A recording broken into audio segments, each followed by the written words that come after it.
কিলা ডিট হইলো আগে সুইচি ওঠেন বাখরা কাম বরফ বলতো কি তার রান্নাই বোঝাই না কিন্তু পরে ডিসাইড হবো কিন্তু বরফ গলা হইলো আগে ইম্পর্টেন্ট কেন ছেলের লেগে লইলাম জল তারপরে আমার লাগে একটু লেবুর জল ও দেখো আমার লেবু ফ্রেশ রয়েছে ফ্রিজে রাখলাম কন্টেনার ঢুকে তো গরম জল দিয়ে একটা লেবুর জল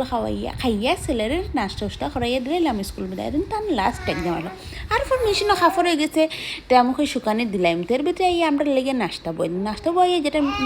শুকানি হয়ে গেছে খাফর এখানে মেলে দিলাম এর মাঝে উঠে গেলে আমার ছোটো যান তো তানে কুলো লইয়া আরও মেশিনও খাফর ফুটো কেন তাই নি কেন আমার ফোন জাফটাই এসে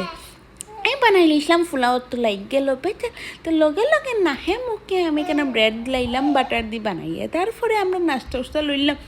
আমি আর ব্রেড ড্রাইয়া খাইছি না বাটার দেওয়ার লেগিয়া ডায়েটও আছে তো একটু ডায়েটও কিন্তু ফুরা না তারপরে খাইয়া দাইয়া আমি লইলাম আমার লেগে লইছি না বানানে লাগি গেলাম গ্রিন